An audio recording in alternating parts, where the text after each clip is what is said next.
set a goal. You wrote it down. You told yourself this time was going to be different. You believed it for a few weeks.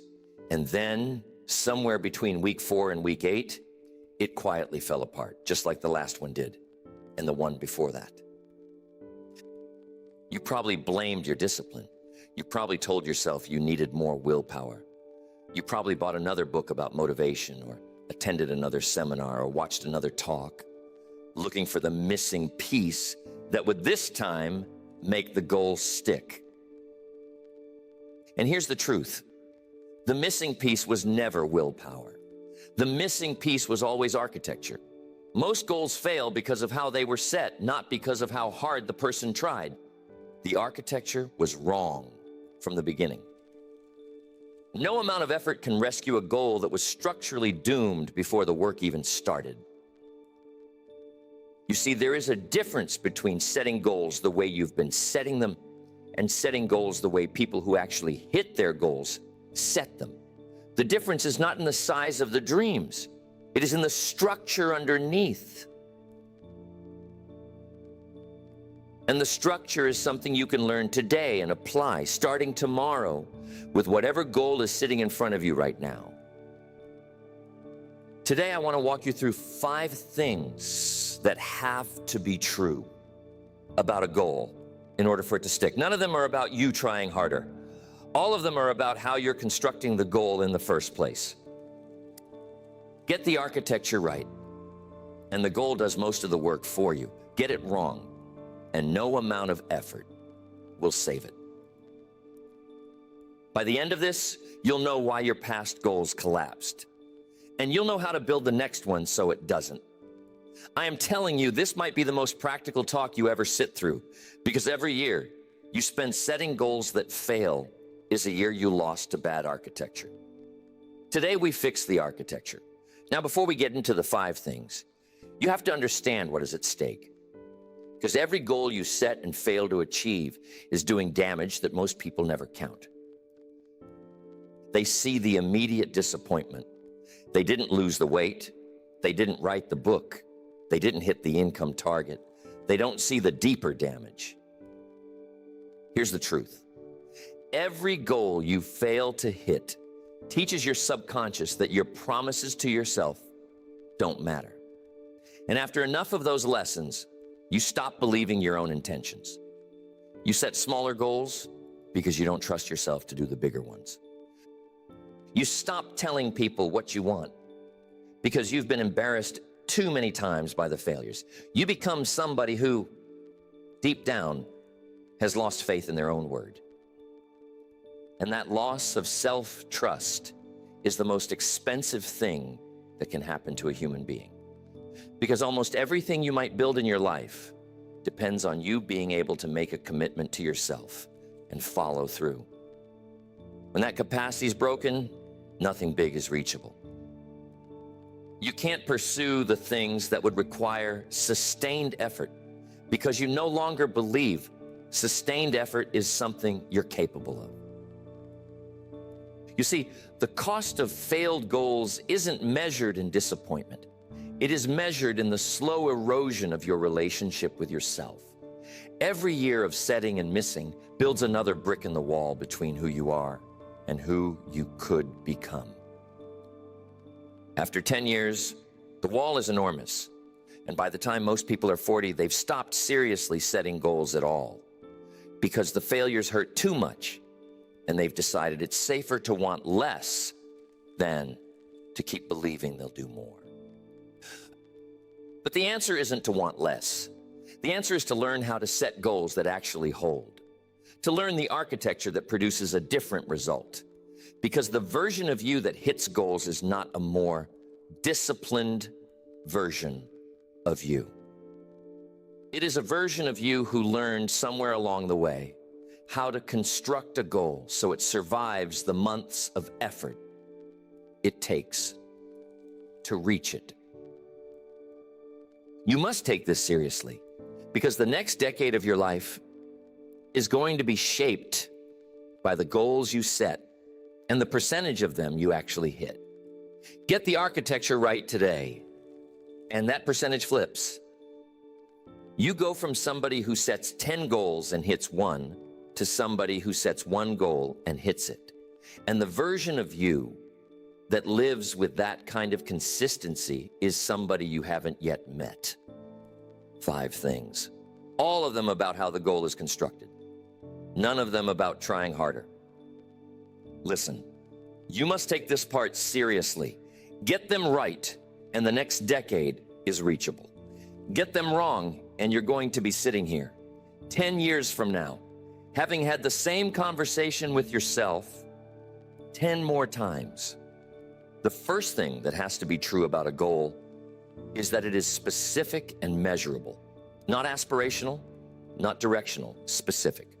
With a number attached, or a milestone you can clearly identify, or a date you can see on a calendar.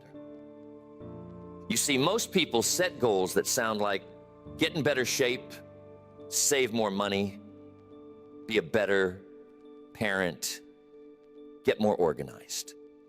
Every one of those is a wish, not a goal, because none of them have any way of being completed. There's no moment when you have gotten in better shape. There's no day when you have saved more money. The goal is open-ended, which means it never gets achieved, which means it lives as a permanent reproach to you for the rest of your life. Here's the truth. A goal you cannot measure is a goal you cannot hit, because hitting it requires you to know when you've hit it. And if there's no measurement, there's no hitting. You are walking toward a horizon that never arrives. And after a year of walking, you give up because you haven't gotten any closer to a place that, by design, you couldn't get to. The fix is to make every goal specific. Get in shape becomes bench press my body weight by December 10th. Save more money becomes have $20,000 in savings by the end of next year. Be a better parent becomes have dinner with my kids without any work distractions 4 nights a week. The new versions are completable. There's a number, there's a date, there's a state you can either be in or not be in, and you can know clearly which one applies. That clarity is the difference between a goal that pulls you forward and a wish that just sits in your head, judging you. You must understand why the specificity matters. The specificity is what lets your brain plan. Your brain cannot work backwards from be a better parent. It can work backwards from 4 dinners a week without distractions.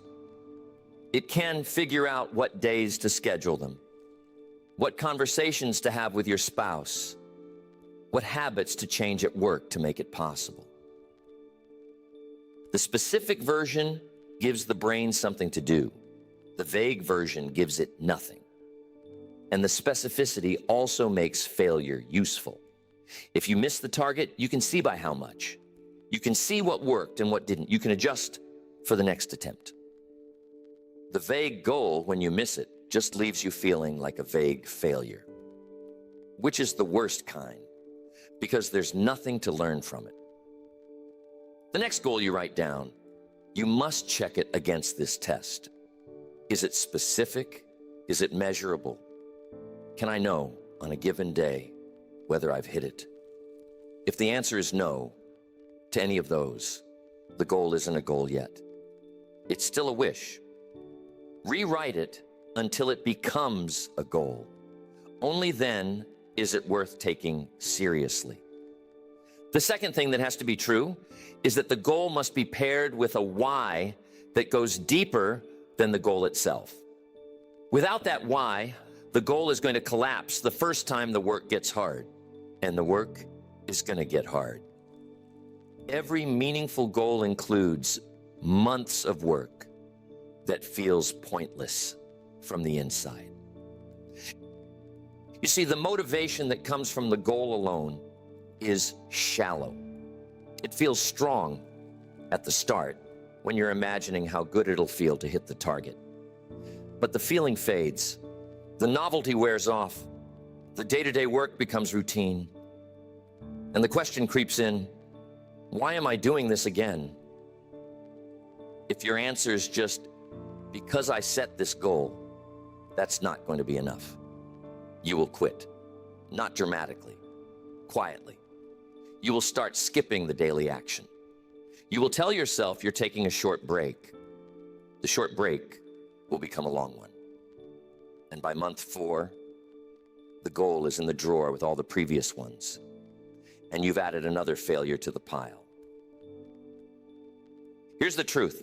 The people who hit goals are not the ones who want the outcome the most. They are the ones who connected the outcome to a deeper why that survives the hard months. The why is what they remember on the days they don't feel like doing the work. The why is what they pull out when the goal alone has stopped pulling them forward. The why isn't just, I want this. That's the goal. The why is the layer underneath.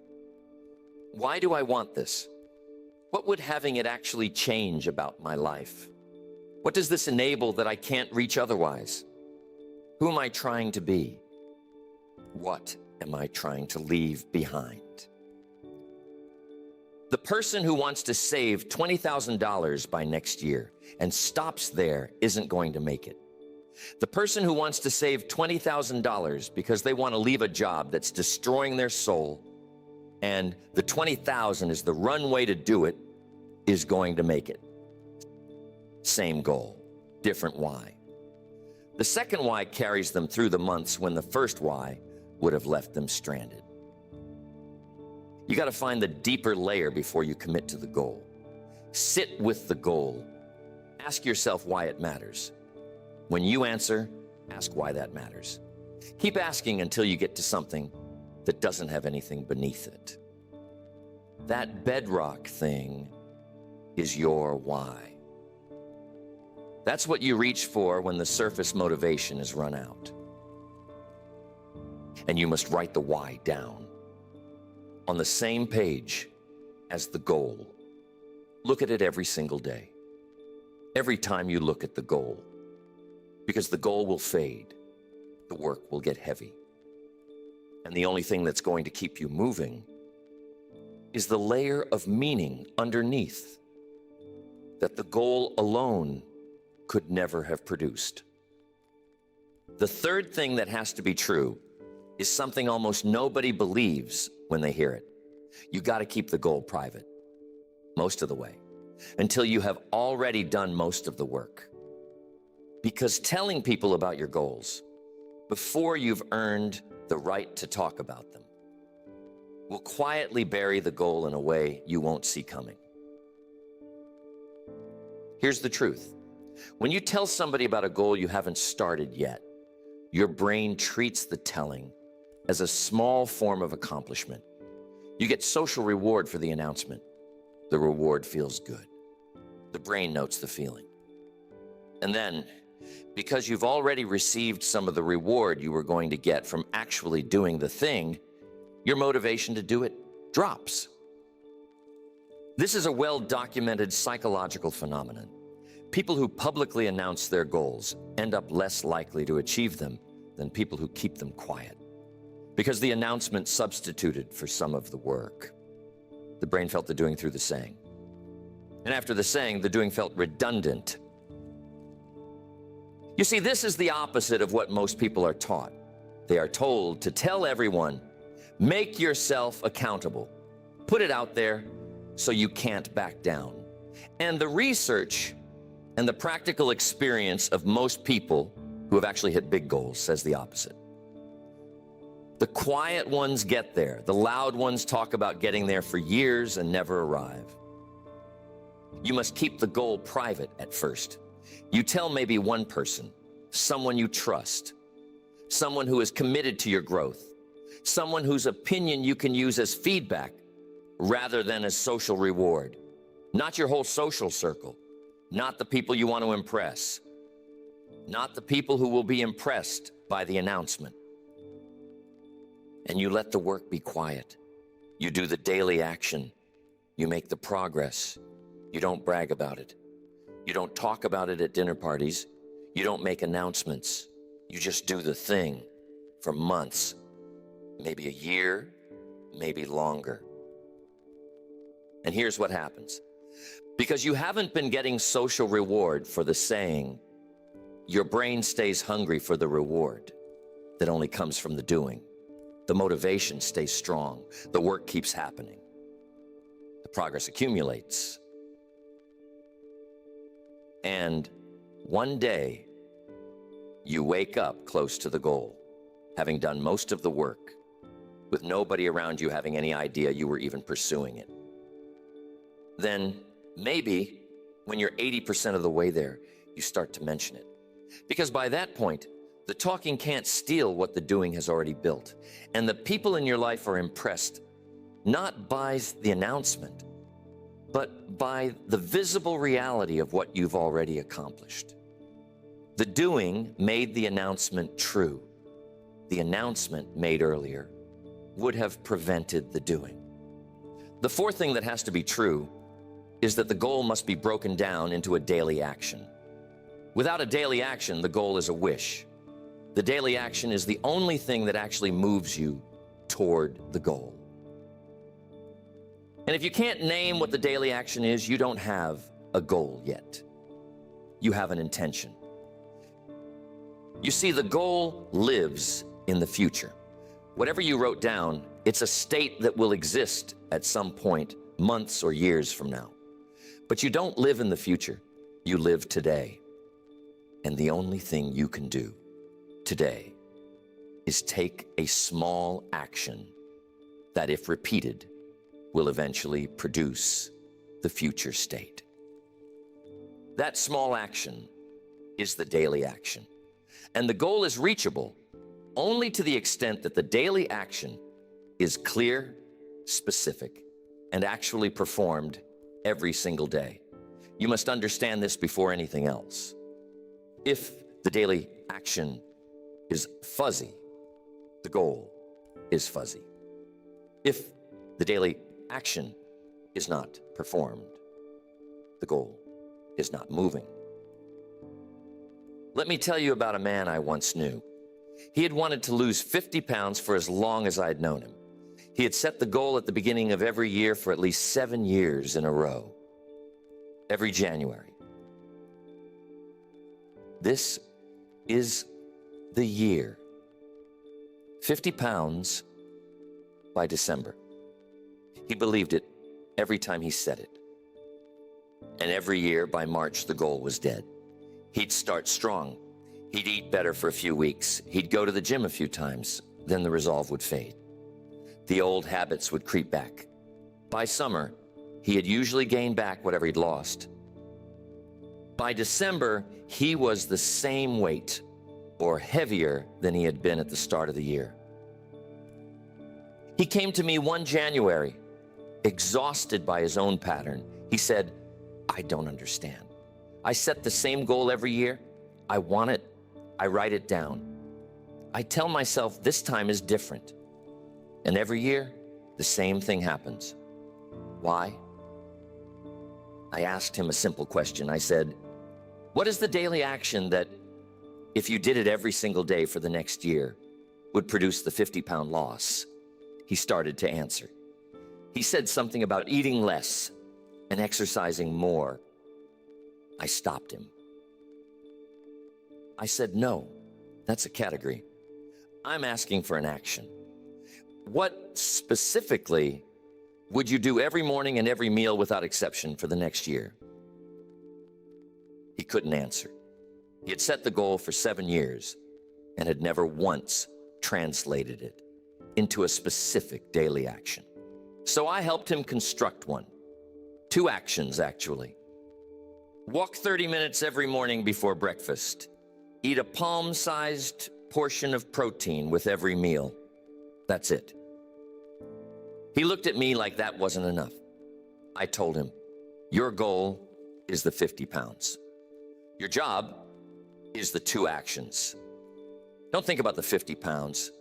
Think only about the 2 actions. Walk every morning. protein at every meal, without exception, for 1 year. He did it. Some days, the walk felt easy. Some days it felt impossible. Some meals the protein was natural. Some meals it felt like a hassle. But he did the 2 actions every day for the year. He didn't track the weight. He didn't think about the goal. He just did the actions. A year later, he had lost 53 pounds. He hadn't been trying to lose weight. He had been walking and eating protein. The weight had come off as a byproduct of the actions because the actions were correctly calibrated to produce the outcome. He told me, for 7 years, I was chasing the goal and getting nothing. The year I forgot the goal and just did the actions, I got the goal without trying. The goal was never the work. The action was the work. The goal was the result of the action, not its replacement. That is the entire trick of Facet 4. You break the goal into the action. You forget the goal. You just do the action. The goal arrives on its own while you weren't looking, because the action was always going to produce it. The 5th thing that has to be true is that the goal must have a meaningful consequence attached, a penalty for missing it or a reward for hitting it. Without consequences, the goal lives in a vacuum where it doesn't really matter whether you reach it or not. And things that don't matter don't get done. You see, most goals are set without any consequence at all. You write the goal down, you tell yourself you'll hit it. And if you don't, the only consequence is some private disappointment that you can mostly avoid by not thinking about it. There's nothing in the external world that depends on the outcome. There's nothing waiting for you on either side of the line. And here's the truth.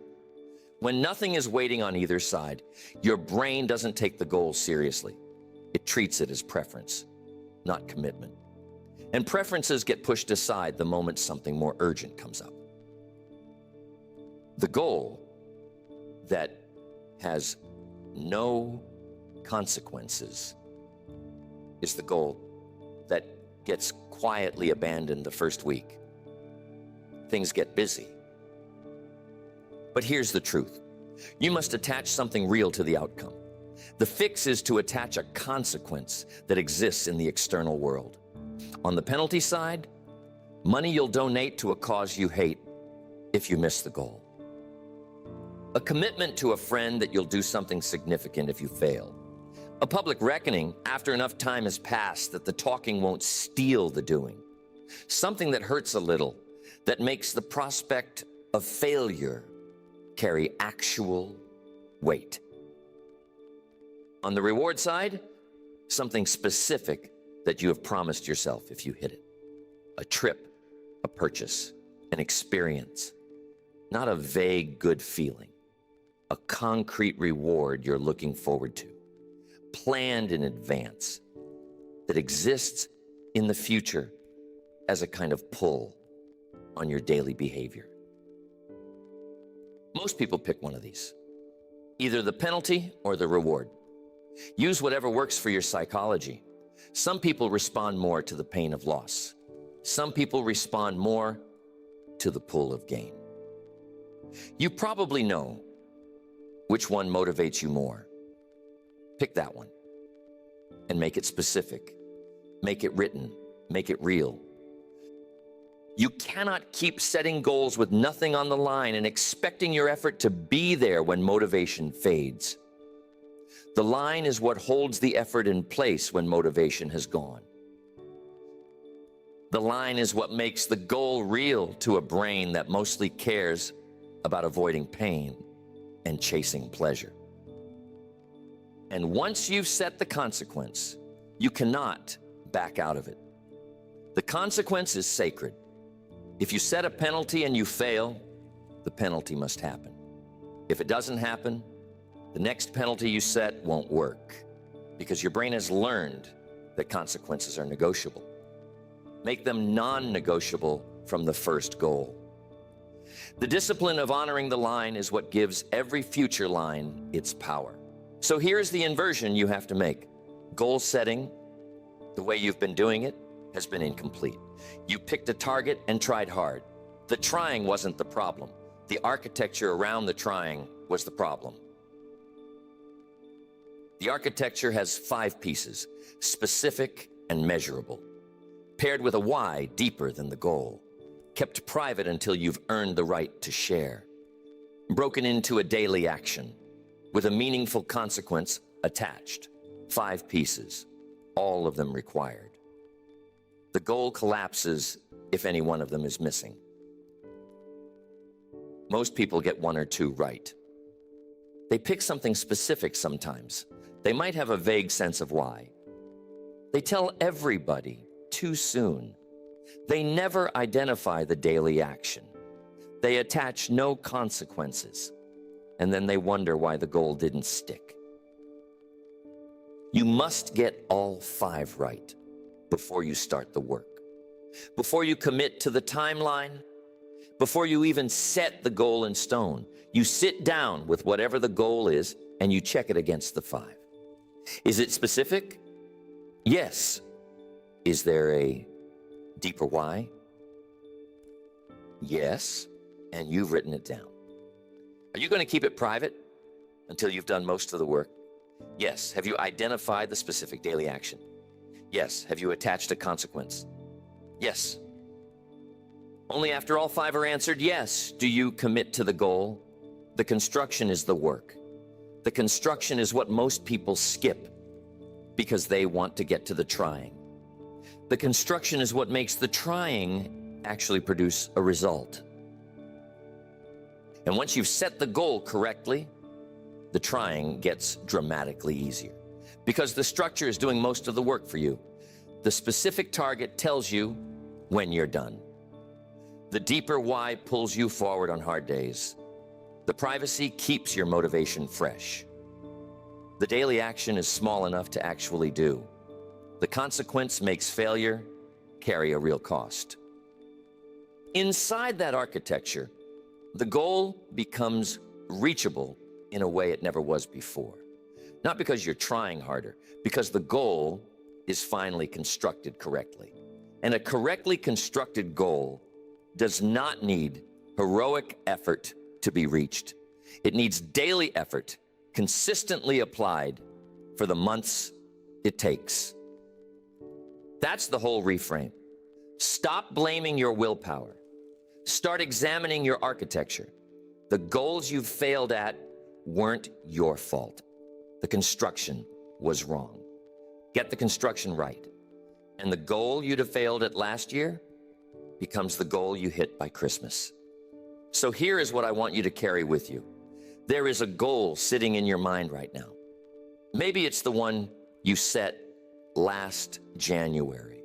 Maybe it's the one you've been carrying for years. Maybe it's the one you've never quite been brave enough to write down. Take that goal tonight. Sit down with a piece of paper. Run it through the 5 tests. Is it specific and measurable? If not, rewrite it until it is. Is there a why deeper than the goal itself? If not, find the deeper layer and write it down. Will you keep it private until you've earned the right to share? Decide that now and stick to it. Have you broken it into a daily action? If not, identify the action that, repeated every day, will produce the goal. Have you attached a consequence? If not, attach one tonight. That whole construction takes maybe an hour. An hour is the difference between a goal that collapses in March and a goal that you actually hit. Most people won't spend the hour. They want to get to the doing. So they set the goal in 3 minutes and spend the next year failing at it. You can be different. Spend the hour. I am telling you, this is the secret most people never figure out. The architecture is the work. The architecture is what produces the result. And the architecture takes 1 hour of careful thought, once before the project starts. Pick the goal that matters most to you, just one. construct it correctly. Then start the daily action tomorrow morning and do it every single day for the next year without breaking. By next December, you will have hit something you have been failing to hit for years. Not because you tried harder, because you finally constructed the goal in a way that allowed the trying to actually work. And after that goal is hit, the next one becomes easier. You must trust that. Every single day you build the daily action is a day you're closer to the goal and to the version of yourself who hits goals. Because you have proven to yourself that you can construct a goal and reach it. That capacity, once installed, is permanent. You can use it for the rest of your life. You can apply it to anything. And the version of you who has that capacity is somebody you haven't yet been. Build it. Starting tonight, with the 1 hour, the whole next decade is downstream of how well you spend that hour. You cannot afford to set another goal the way you've been setting them. The cost has been too high already. The years you've lost, the self-trust you've damaged, the smaller life you've settled for. All of it is downstream of bad architecture. You can fix the architecture tonight. The fix takes an hour, not more. Sit down with paper, run through the 5 tests, spend the hour. Then go do the work every single day for the year it takes to hit the goal. That's how it actually happens. The way you've been doing it wasn't working. The way I'm describing does. Try it once. Watch what happens.